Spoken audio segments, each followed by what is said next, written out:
Quand je suis arrivé à Paris et que j'ai été pour la première fois mis au contact d'autres milieux, d'autres mondes, de gens plus privilégiés, de classes dominantes, de classes plus privilégiées, je me suis rendu compte que la politique avait beaucoup moins d'effet sur le corps dominant que sur le corps dominé. Comme si le fait d'avoir ce que Pierre Bourdieu aurait appelé du capital social, du capital culturel, du capital économique, comme si la détention de toutes ces formes de capital, en fait, vous protégeait des effets de la politique. Et je parle dans Qui a tué mon père du fait qu'une réforme, d'une réforme politique, d'une décision politique dans mon enfance, dans le monde de mon enfance, dans la classe de mon enfance, une réforme politique, ça voulait dire manger ou ne pas manger. Ça voulait dire vivre ou mourir, justement.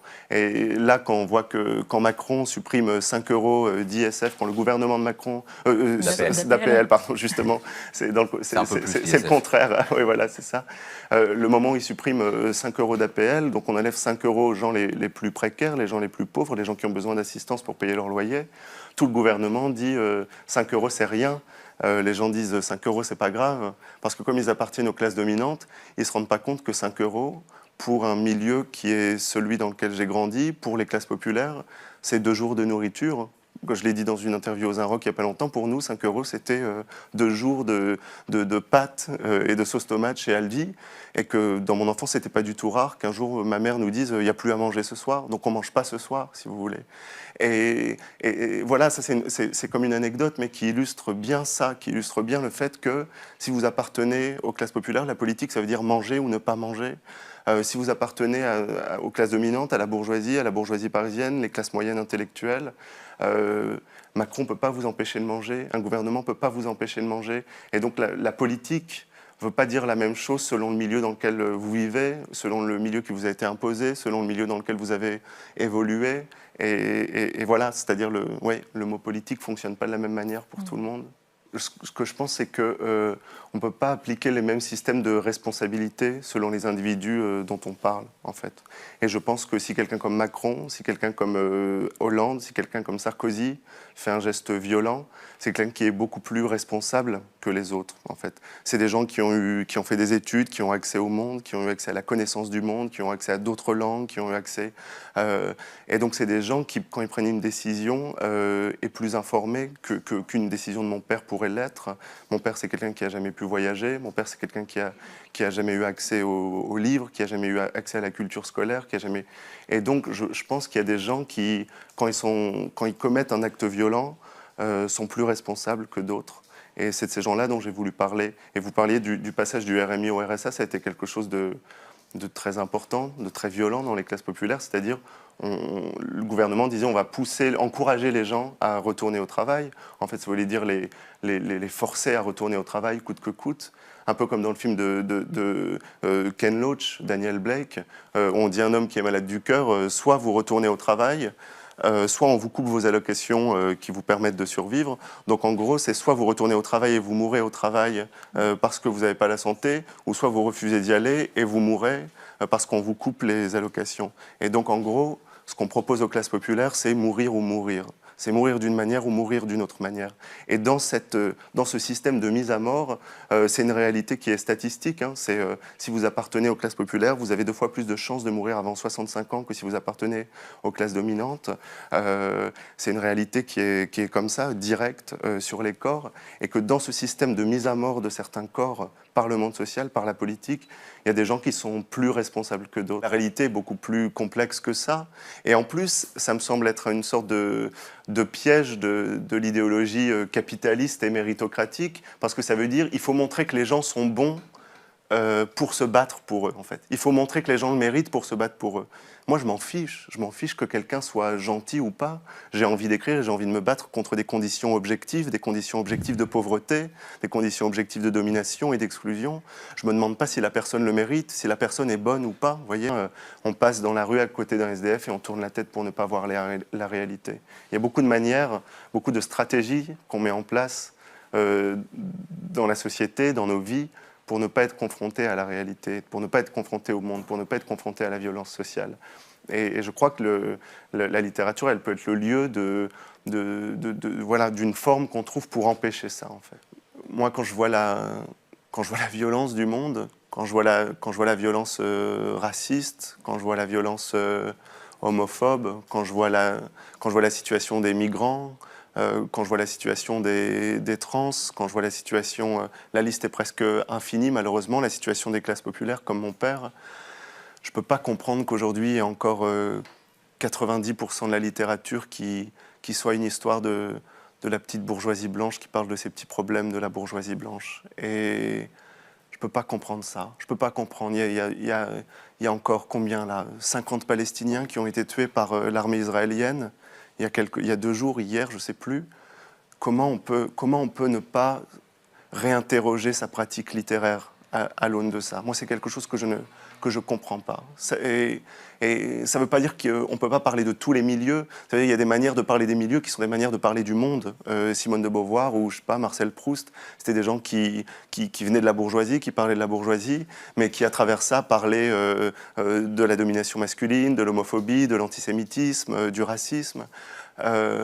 Et il y a tout un ensemble de la production littéraire comme ça qui est tellement, et c'est ce que dit Baldwin en fait, cette bourgeoisie blanche terrible, il dit fermée comme ça sur elle-même, qui ne comprend pas.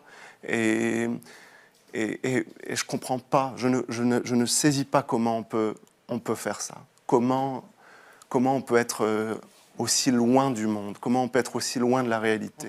J'ai beaucoup parlé de la honte au moment de la sortie de ce livre. Et il y a un rapport entre la honte et le monde, justement, et le fait de se laisser confronter au monde, de surveiller ce qu'on écrit en se disant est-ce que je peux écrire décemment sur ça, sachant qu'il y a 50 Palestiniens qui se font tuer?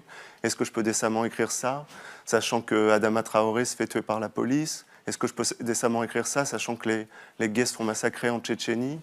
Et je pense que d'avoir d'avoir un sentiment de honte de ce qu'on fait quand on fait de la littérature, c'est ça qui permet de faire une littérature qui a un sens, qui dit quelque chose. Il y a autant de manières de se révolter que de sujets de révolte. Et je pense pas que écrire un livre, ce soit mieux que de faire le comité justice pour Adama. C'est comme les manières de se révolter. Je pense qu'il y a aussi différentes manières d'aborder la révolte. Et je pense que la gauche, elle est riche aussi quand elle est cet espace où il y a différentes manières de penser ça. Avant que mon livre soit, je sais pas, engagé ou de confrontation ou politique, c'est avant tout Emmanuel Macron qui est engagé contre les pauvres. C'est Nicolas Sarkozy qui est engagé contre les pauvres. C'est ces gens qui sont engagés. Moi, ce que j'essaye de faire simplement, c'est de restituer la réalité de la manière dont l'engagement de ces gens détruit d'autres gens.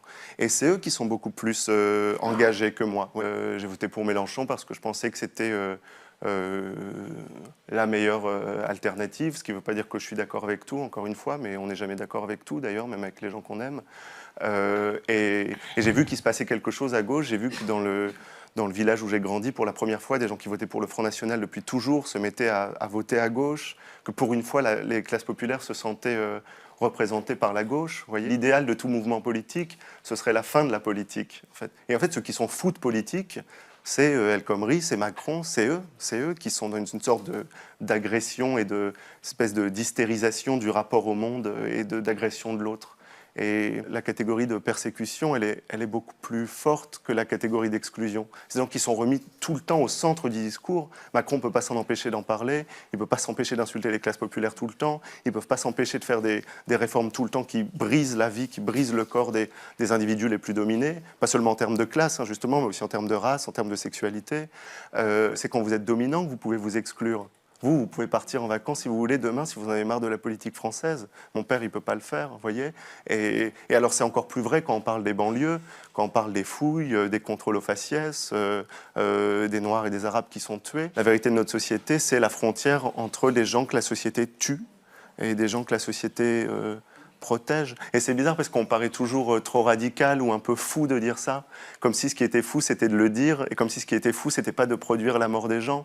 Vous voyez, les migrants qui sont morts dans la Méditerranée, qui sont morts dans les Alpes, pour Gérard Collomb, c'était probablement sans doute un arrêté, c'était sans doute une manière de concevoir la politique.